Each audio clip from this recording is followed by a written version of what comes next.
ఓం శాంతి. ఈరోజటి Murali 13 June 2021. అవ్యక్త BapDada revise date 18 జనవరి 1988.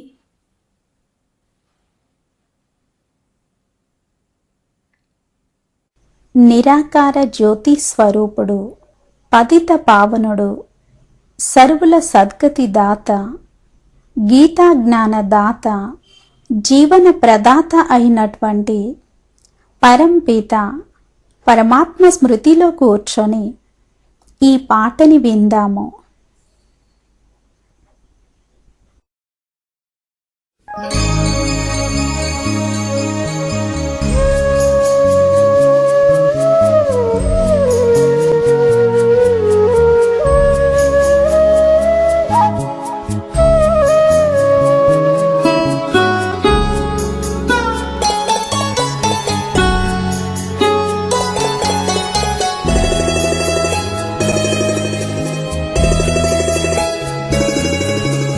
జీవన ప్రదాత జ్ఞానం ప్రదీపా ఈ బ్రతుకంత నీకై సమర్పింతునయ్యా. జీవన ప్రదాత జ్ఞానం ప్రదీపా ఈ బ్రతుకంత నీకై సమర్పింతునయ్యా. నా ప్రాణానికన్నా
శాంతి.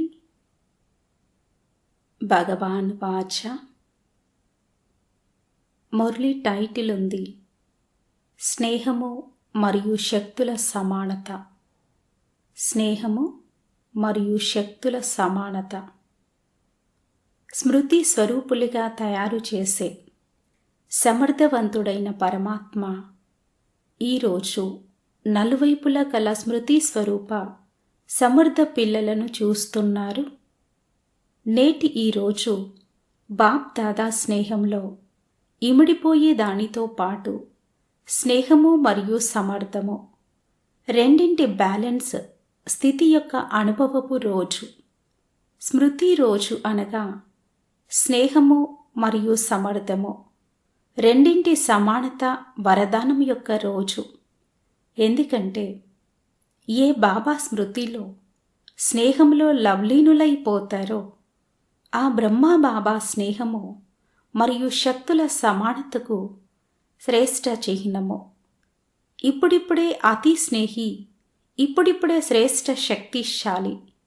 స్నేహంలో కూడా స్నేహము ద్వారా పిల్లలు ప్రతి ఒక్కరిని సదా శక్తిశాలులుగా తయారు చేశారు.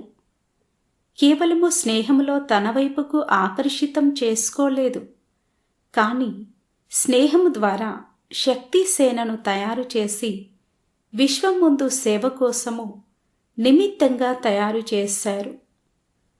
సదా స్నేహీ భవ అన్నదానితో పాటు నష్టో మోహ కర్మాతీత భవ అన్న పాఠాన్ని చదివించారు. చివరి వరకు పిల్లలకు సదా అతీతము మరియు సదా ప్రియము అనేటువంటి ఈ వరదానమును నయనాల దృష్టి ద్వారా ఇచ్చారు. ఈరోజు నలువైపులా గల పిల్లలు రకరకాల స్వరూపాలతో, రకరకాల సంబంధాలతో, స్నేహముతో మరియు బాబా సమానంగా అయ్యే స్థితి యొక్క అనుభూతితో మిలనం చేసేందుకై బాప్ దాదా వతనమునకు చేరుకున్నారు. కొందరు బుద్ధి ద్వారా, కొందరు దివ్య దృష్టి ద్వారా చేరుకున్నారు. బాప్ దాదా పిల్లలందరి స్నేహము మరియు సమానత స్థితితో కూడిన స్మృతి మరియు ప్రేమను మనస్తో స్వీకరించారు మరియు రిటర్న్గా పిల్లలందరికీ బాప్ దాదా సమాన భవ అన్న వరదానమును ఇచ్చారు మరియు ఇస్తున్నారు.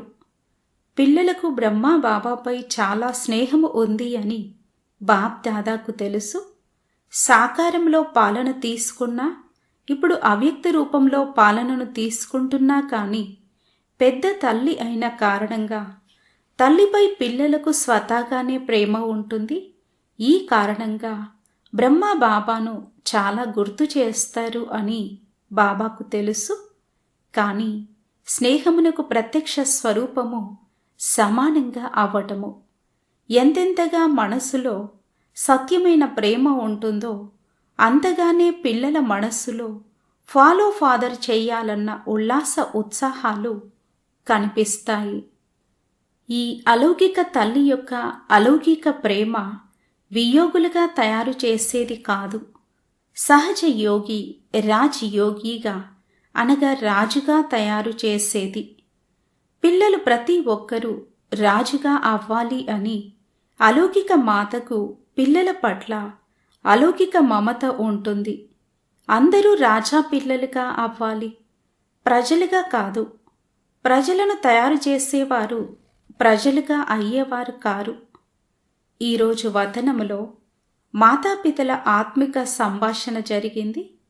శివ్ బాబా బ్రహ్మ మాతను ఇలా ప్రశ్నించారు, పిల్లల ఈ విశేష స్నేహం యొక్క రోజున మీకు ఏం గుర్తుకొస్తుంది? మీకు కూడా విశేష స్మృతి వస్తుంది కదా? ప్రతి ఒక్కరికి తమ స్మృతి వస్తుంది మరియు ఆ స్మృతిలో ఇమిడిపోతారు. ఈరోజు విశేష అలౌకిక స్మృతుల ప్రపంచంగా అవుతుంది.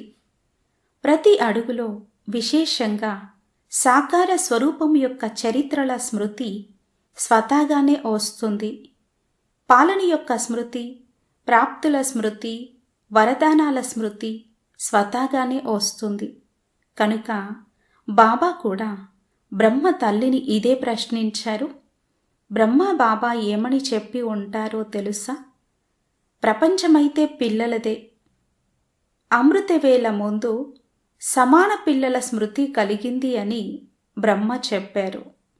స్నేహి పిల్లలు మరియు సమాన పిల్లలు.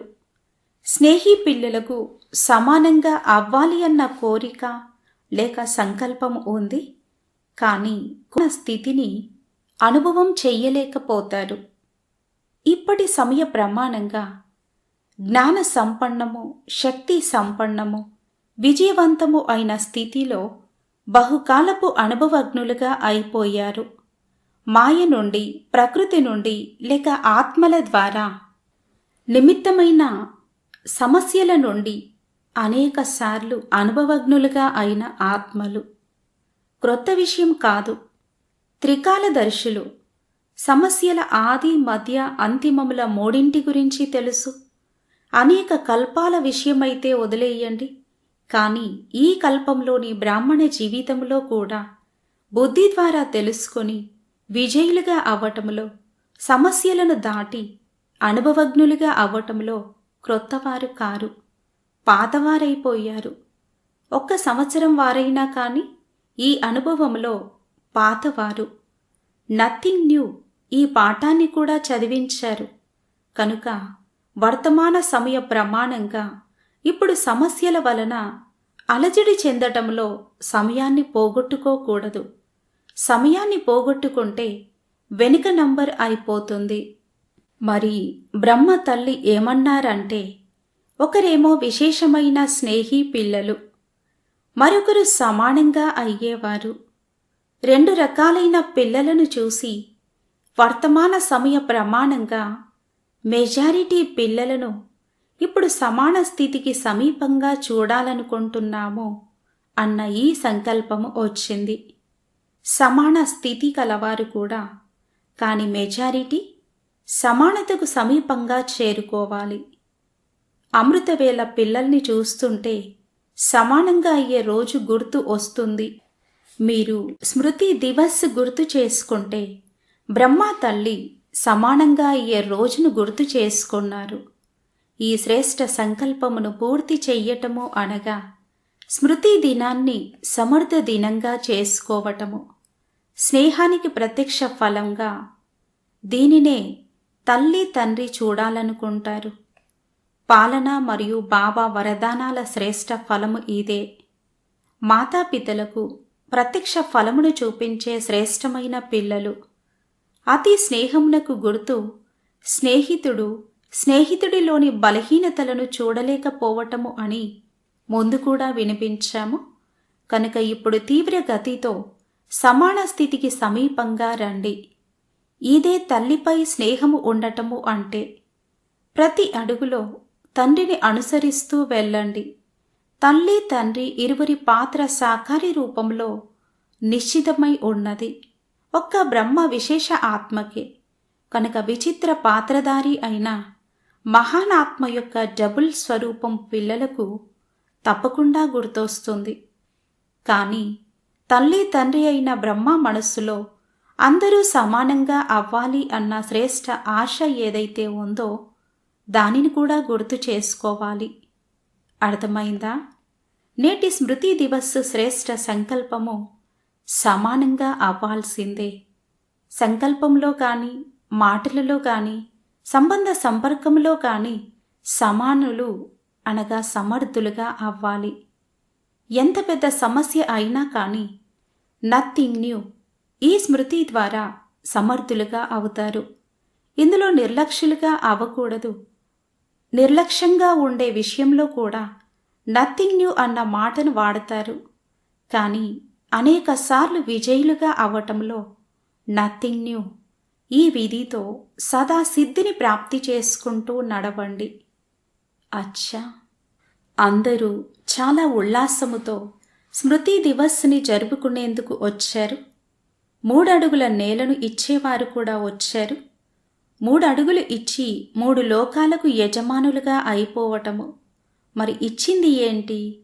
అయినా కూడా సేవ యొక్క పుణ్యమును జమ చేసుకోవటంలో తెలివైన వారిగా అయ్యారు. కనుక తెలివైన వారికి అభినందనలు. ఒకటి ఇచ్చి లక్షను పొందే విధిని అనుసరించే సమర్థతను పెట్టారు. కనుక విశేషంగా స్మృతి దివస్ రోజు అటువంటి సమర్థ ఆత్మలను పిలిచారు. బాబా రమణీయమైన ఇష్టాగోష్ఠిని జరుపుతున్నారు.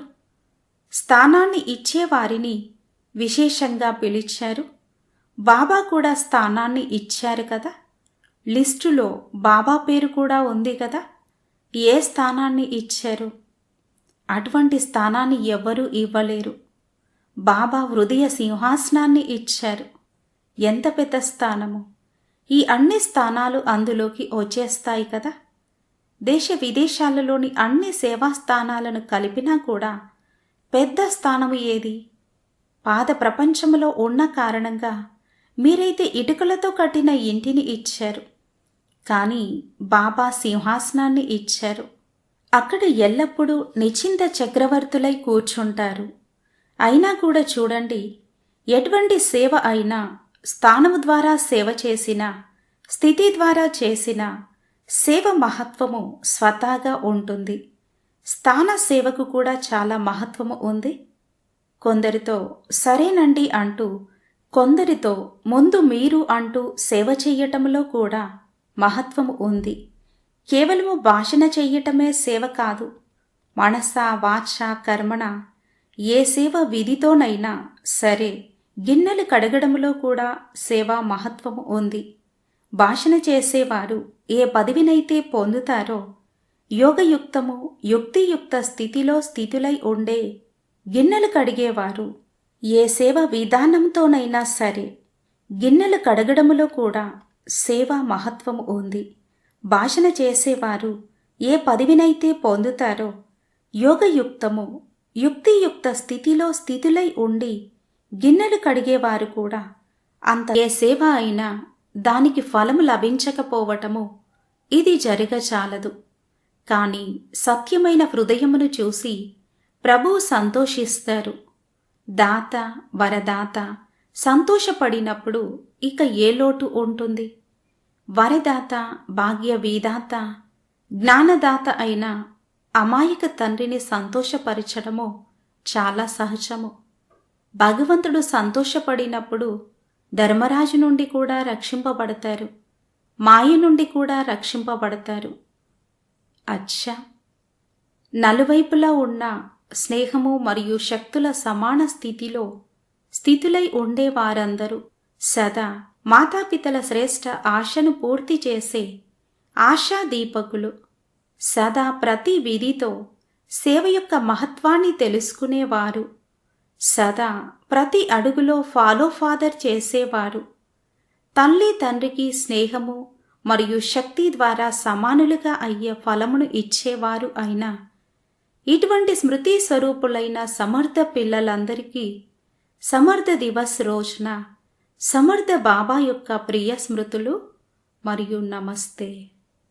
हम रूहानी बच्चों की रूहानी मात पिता बाप दादा को याद प्यार गुड मॉर्निंग और नमस्ते. ఓం శాంతి. సేవా కేంద్రముల కొరకు 3 అడుగుల నేలను ఇచ్చినటువంటి నిమిత్త సోదరీ సోదరులతో అవ్యక్త బాప్ దాదా మిలనము. విశేష సేవ యొక్క ప్రత్యక్ష ఫలపు ప్రాప్తిని చూసి సంతోషిస్తున్నారు కదా.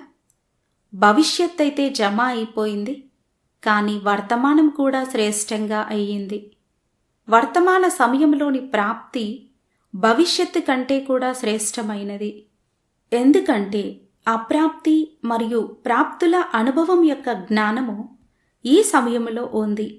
అక్కడ అప్రాప్తి అంటే ఏమిటి అన్నది తెలియనే తెలియదు, కనుక తేడా తెలియదు. కానీ ఇక్కడ తేడా యొక్క అనుభవం ఉంది. కనుక ఈ సమయంలోని ప్రాప్తి యొక్క అనుభవమునకు మహత్వము ఉంది. సేవకు ఎవరు నిమిత్తులైనా అనుకున్న వెంటనే చేసే దానము మహాపుణ్యము అని గాయనం చేయబడింది. ఒకవేళ ఏ విషయానికైనా ఎవరైనా నిమిత్తంగా అయితే, అనగా వెంటనే దానము చేసినట్లయితే అందుకు రిటర్న్గా మహాపుణ్యం యొక్క అనుభూతి ఉంటుంది. అది ఏది? ఏ సేవ పుణ్యంలోనైనా అదనపు సంతోషము శక్తుల అనుభూతి ఉంటుంది. సఫలతా స్వరూపులై ఎప్పుడు సేవ చేసినా కూడా ఆ సమయంలో విశేషమైన సంతోషాన్ని అనుభూతి చేస్తారు కదా.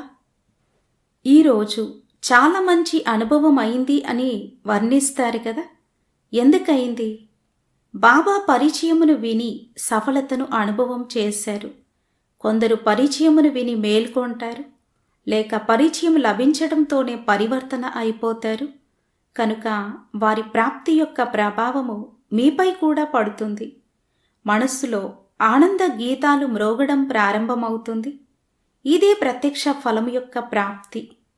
కనుక సేవ చేసేవారు అనగా సదా ప్రాప్తి అనే మేవ అనగా సేవకు ప్రతి ఫలము, ఫలాన్ని తినేవారు. ఎవరైతే ఫలాన్ని తింటారో వారు ఎలా అవుతారు? అనగా ఎవరైతే పండ్లను తింటారో వారు ఎలా ఉంటారు? ఆరోగ్యంగా అవుతారు కదా. ఎవరైనా బలహీనంగా ఉంటే వారిని చూసి డాక్టర్స్ ఏమని చెప్తారు? పండ్లు తినండి అంటారు. ఎందుకంటే వెన్న తినండి, నెయ్యి తినండి అని శక్తిని ఇచ్చే వీటి గురించి చెప్తే ఈ రోజుల్లో ఎవ్వరూ వీటిని అరిగించుకోలేరు. ఈ రోజుల్లో శక్తి కొరకు పండ్లను ఇస్తారు. సేవ యొక్క ప్రత్యక్ష ఫలం లభిస్తుంది. కర్మణా సేవ అయినా చెయ్యండి, కర్మణా సేవకు కూడా సంతోషం కలుగుతుంది. శుభ్రం చేశారనుకోండి, ఆ స్థానము శుభ్రతతో మెరుస్తున్నప్పుడు సత్యమైన మనసుతో చేసిన కారణంగా మెరుస్తున్న ఆ స్థానాన్ని చూసి సంతోషం కలుగుతుంది కదా. ఏ సేవకైనా దాని పుణ్యఫలము స్వతహాగానే ప్రాప్తిస్తుంది. పుణ్యఫలము జమ కూడా అవుతుంది. మరలా ఇప్పుడు కూడా లభిస్తుంది. మీరు ఏదైనా పని చేసినప్పుడు, సేవ చేసినప్పుడు ఎవరైనా మీతో చాలా బాగా సేవ చేశావు, చాలా మనస్ఫూర్తిగా అలసిపోని వానిగా అయ్యి చేశావు అని అంటే అది విని మీకు సంతోషం కలుగుతుంది కదా. మరి ఫలితం లభించింది కదా. నోటితో సేవ చేసినా, చేతులతో సేవ చేసినా కానీ సేవ అంటే సేవనే. కనుక వీరు కూడా సేవకు నిమిత్తంగా అయ్యారు కదా. మహత్వమును ఉంచడం ద్వారా మహానతను ప్రాప్తి చేసుకుంటారు. కనుక ఇక ముందు కూడా సేవా మహత్వమును తెలుసుకొని సదా ఏదో ఒక సేవలో బిజీగా ఉండండి. జిజ్ఞాసులు ఎవ్వరూ లభించకపోతే ఏం సేవ చేయాలి? ఎటువంటి ప్రదర్శనలు జరగటం లేదు, ఎటువంటి భాషణలు జరగటం లేదు, ఇక ఏం సేవ చేయాలి అని ఇలా ఉండకూడదు. సేవా ఫీల్డ్ చాలా పెద్దది, మాకు సేవ లభించడం లేదు అని ఎవరైనా అంటే అలా అనలేరు. వాయుమండలమును తయారు చేసే సేవ ఎంతగా మిగిలి ఉంది. ప్రకృతిని కూడా పరివర్తన చేసేవారు. మరి ప్రకృతి పరివర్తన ఎలా అవుతుంది? భాషణ చేస్తారా? వృత్తి ద్వారా వాయుమండలం తయారవుతుంది.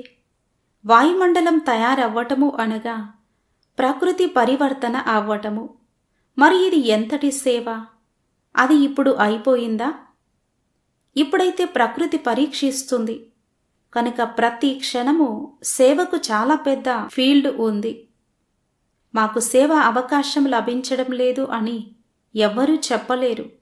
అనారోగ్యంగా ఉన్నా అప్పుడు కూడా సేవ అవకాశం ఉంది. ఎవరైనా కానీ చదువుకోని వారైనా, చదువుకున్న వారైనా, ఎటువంటి ఆత్మ అయినా కానీ అందరి కొరకు సేవా సాధనాలు చాలా ఎక్కువగా ఉన్నాయి. కనుక సేవ అవకాశము లభించాలి అని కాదు, లభించి ఉంది. ఆల్రౌండ్ సేవాదారులుగా అవ్వాలి. కర్మణా సేవకు కూడా 100 మార్కులు ఉంటాయి. ఒకవేళ వాచ మరియు మనసా సేవ బాగున్నాయి, కానీ కర్మణా వైపు ఇష్టం లేనట్లయితే 100 మార్కులు పోయినట్లు. ఆల్రౌండ్ సేవాదారి అనగా అన్ని రకాల సేవల ద్వారా పూర్తి మార్కులను తీసుకునేవారు. వీరినే ఆల్రౌండ్ సేవాదారులు అని అంటారు. మరి అలా ఉన్నారా? చూడండి, మొదట్లో పిల్లల బట్టీని పెట్టినప్పుడు కర్మణా పాఠాన్ని ఎంతగా పక్కా చేయించారు. మాలీగా కూడా చేశారు, చెప్పులు తయారు చేసేవారిగా కూడా చేశారు, అనగా యజమానులుగా కూడా చేశారు, గిన్నెలు కడిగేవారిగా కూడా చేశారు, భాషణ చేసేవారిగా కూడా చేశారు. ఎందుకంటే వీటి మార్కులు కూడా ఉండిపోకూడదు అని. లౌకిక చదువులో కూడా మీరు ఏదైనా సులభమైన సబ్జెక్టులో కూడా ఫెయిల్ అయిపోతే విశేష సబ్జెక్టు కాదు, 3వ 4వ సబ్జెక్టు, కానీ అందులో కూడా ఒకవేళ ఫెయిల్ అయిపోయినట్లయితే పాస్ విత్ ఆనర్గా అవ్వరు. మొత్తంలో మార్కులు తక్కువైపోయాయి కదా. అలా అన్ని సబ్జెక్టులను చెక్ చేసుకోండి. అన్ని సబ్జెక్టులలో మార్కులు పొందారా? ఎలా అయితే వీరు ఇంటిని ఇచ్చేందుకు నిమిత్తంగా అయ్యారు, ఈ సేవ చేశారు, మరి దీని పుణ్యం లభించింది, మార్కులు వస్తాయి. కానీ పూర్తి మార్కులు తీసుకున్నారా లేదా అన్నదానిని చెక్ చేసుకోండి. ఏదో ఒక కర్మణా సేవ, ఇది కూడా తప్పనిసరి. ఎందుకంటే కర్మణకు కూడా 100 మార్కులు ఉన్నాయి. ఈ సబ్జెక్ట్స్కు తక్కువ మార్కులేమీ లేవు. ఇక్కడ అన్ని సబ్జెక్ట్స్ 100 మార్కులు ఉన్నాయి. అక్కడైతే డ్రాయింగ్లో తక్కువ మార్కులు ఉంటాయి, లెక్కలకు ఎక్కువ ఉంటాయి. ఇక్కడ అన్ని సబ్జెక్ట్స్ మహత్వము కలది. మనసా వాచాలో అయితే మార్కులను పొంది కర్మణాలో మిగిలిపోవటము, ఇలా ఉండకూడదు. కానీ నేను చాలా మహావీరుడిని అని భావించుకోవటము, ఇలా ఉండకూడదు. అన్నింటిలో మార్కులను తీసుకోవాలి. వీరినే ఆల్రౌండ్ సేవాదారి అని అంటారు. మరి ఏ గ్రూపు? ఆల్రౌండ్ సేవాదారులా లేక స్థానాన్ని ఇచ్చే సేవాదారులా? దీనిని కూడా మంచిగా చేశారు, సఫలము చేశారు. ఎవరు ఎంతగా సఫలము చేస్తారో అంతగా యజమానులుగా అవుతారు. సమయానికి ముందే సఫలం చేసేయటము, ఇది తెలివైన వారిగా అయినదానికి గుర్తు. కనుక తెలివితేటలు కల పని చేశారు, ధైర్యాన్ని పెట్టే పిల్లలు అని బాప్ దాదా కూడా సంతోషిస్తారు. అచ్చా, వరదానం. స్నేహిలుగా అయ్యే గూహ్య రహస్యమును అర్థం చేసుకొని సర్వులను రాజీపరిచే రహస్యయుక్త యోగయుక్త భవ. స్నేహితులుగా అయ్యే గూహ్య రహస్యమును అర్థం చేసుకొని సర్వులను సంతుష్టపరిపాకు స్నేహితులుగా అయి ఉంటారో వారు సర్వాత్మలకు స్నేహితులుగా స్వతహాగా అయిపోతారు. ఎవరైతే ఈ గూహ్య రహస్యమును అర్థం చేసుకుంటారో వారు రహస్యము నెరిగిన వారిగా, యోగయుక్తులుగా, దివ్య గుణాలతో యుక్తియుక్తులుగా అయిపోతారు. ఇటువంటి రహస్యమును ఎరిగిన ఆత్మలు సర్వాత్మలను సహజంగానే రాజీపరచగలుగుతారు. ఎవరైతే ఈ రహస్యమును తెలుసుకోరో వారు కాసేపు ఇతరులను అసంతుష్టులుగా చేస్తారు, మరి కాసేపు స్వయమే అసంతుష్టంగా ఉంటారు. కావున సదా స్నేహి, రహస్యమును తెలుసుకొని రహస్యమును ఎరిగిన వారిగా అవ్వండి. స్లోగన్: ఎవరైతే నిమిత్తంగా ఉంటారో వారు బాధ్యతలను నిర్వర్తిస్తూ కూడా సదా తేలికగా ఉంటారు. ఎవరైతే నిమిత్తంగా ఉంటారో వారు బాధ్యతలను నిర్వర్తిస్తూ కూడా సదా తేలికగా ఉంటారు. అమూల్య రత్నము. అవ్యక్త మురళి, డిసెంబర్ 25, 1969. ఇతరుల సంకల్పాలను చదువుటకు అవసరమగు స్థితి. తమ సంకల్పాలపై పూర్తి నియంత్రణ ఉండాలి. ఒకవేళ తమ సంకల్పాలను సర్దుకోలేకపోతే ఇతరుల సంకల్పాలను అర్థం చేసుకోలేరు. తమ సంకల్పాల విస్తారంలోకి వెళ్ళటం వలన తమను తామే అర్థం చేసుకోలేరు. ఈ స్టేజ్ కూడా నెంబర్ వారీ పురుషార్థము అనుసారము వస్తూ ఉంటుంది. ఇది కూడా సంపూర్ణ స్టేజ్ యొక్క పరిశీలన. విశ్వ మహారాజా అవ్వడము మరియు విశ్వ మహారాజాకు దగ్గర సంబంధీకులుగా అవ్వడము వారి గుర్తులు. ఇది కూడా బ్రాహ్మణుల విశ్వము అనగా చిన్న ప్రపంచము. ఎవరైతే విశ్వ మహారాజుగా అవ్వాలో వారికి ఈ విశ్వము అనగా బ్రాహ్మణ కులం యొక్క ప్రతి ఆత్మతో సంబంధం ఉంటుంది. ఎవరైతే ఇక్కడ ఈ చిన్న పరివారంతో సర్వుల సంబంధంలోకి వస్తారో వారు అక్కడ విశ్వానికి మహారాజుగా అవుతారు. దగ్గర సంబంధీకులు అయ్యేందుకు దైవీ పరివారం యొక్క సర్వ ఆత్మలు ఏదో ఒక విధమైన సహయోగిగా అవ్వాల్సి ఉంటుంది. ఒకటి మొత్తం కులానికి సర్వీస్కు నిమిత్తం అవ్వటం, మరియు రెండవది కేవలము నిమిత్తం అవ్వటము. ఇతరుల సంకల్పాలను చదువుటకు అవసరమగు స్థితి. తమ సంకల్పాలపై పూర్తి నియంత్రణ ఉండాలి. ఒకవేళ తమ సంకల్పాలను సర్దుకోలేకపోతే ఇతరుల సంకల్పాలను అర్థం చేసుకోలేరు. తమ సంకల్పాల విస్తారంలోకి వెళ్ళటం వలన తమను తామే అర్థం చేసుకోలేరు. ఈ స్టేజ్ కూడా నెంబర్ వారీ పురుషార్థము అనుసారం వస్తూ ఉంటుంది. ఇది కూడా సంపూర్ణ స్టేజ్ యొక్క పరిశీలన. విశ్వ మహారాజుగా అవ్వడము మరియు విశ్వ మహారాజాకు దగ్గర సంబంధీకులుగా అవ్వడము వారి గుర్తులు. ఇది కూడా బ్రాహ్మణుల విశ్వము అనగా చిన్న ప్రపంచము. ఎవరైతే విశ్వ మహారాజుగా అవ్వాలో వారికి ఈ విశ్వము అనగా బ్రాహ్మణ కులం యొక్క ప్రతి ఆత్మతో సంబంధం ఉంటుంది. ఎవరైతే ఇక్కడ ఈ చిన్న పరివారంతో సర్వుల సంబంధంలోకి వస్తారో వారు అక్కడ విశ్వానికి మహారాజుగా అవుతారు. దగ్గర సంబంధీకులు అయ్యేందుకు దైవీ పరివారము యొక్క సర్వ ఆత్మలు ఏదో ఒక విధమైన సహయోగిగా అవ్వాల్సి ఉంటుంది. ఒకటి మొత్తం కులానికి సర్వీస్కు నిమిత్తం అవ్వటం, మరియు రెండవది కేవలము నిమిత్తం అవ్వటం. ఈ రోజటి మమ్మ ధారణ పాయింట్: అనేక ఆత్మల సాంగత్యంలోకి వస్తూ అందరి విషయాలను విన్నప్పటికీ మమ్మ స్వయం ప్రతి విషయంలో అతీతంగా మరియు ప్రియంగా ఉండేవారు. ఎప్పుడూ మమ్మ యొక్క దృష్టికోణము ఏ ఆత్మ పట్ల కూడా మారలేదు. ప్రతి ఒక్కరి పట్ల ఒకే విధమైన మధురమైన దృష్టి ఉండేది. ఇతరుల లోపాలపైన దృష్టి వెళ్ళినప్పటికీ మమ్మ భావనలో మార్పు రాలేదు. ఇలా మమ్మ సమానంగా తమ యొక్క అతీతమైన మరియు ప్రియమైనటువంటి శుభ భావన సంపన్న స్థితిని తయారు చేసుకోవాలి. అనేక ఆత్మల సాంగత్యంలోకి వస్తూ అందరి విషయాలను విన్నప్పటికీ మమ్మ స్వయం ప్రతి విషయంలో అతీతంగా మరియు ప్రియంగా ఉండేవారు. ఎప్పుడు మమ్మ యొక్క దృష్టికోణము ఏ ఆత్మ పట్ల కూడా మారలేదు. ప్రతి ఒక్కరి పట్ల ఒకే విధమైన మధురమైన దృష్టి ఉండేది. ఇతరుల లోపాలపైన దృష్టి వెళ్ళినప్పటికీ మమ్మ భావనలో మార్పు రాలేదు. ఇలా మమ్మ సమానంగా తమ యొక్క అతీతమైన మరియు ప్రియమైనటువంటి శుభ భావన సంపన్న స్థితిని తయారు చేసుకోవాలి. అచ్చా. ఓం శాంతి.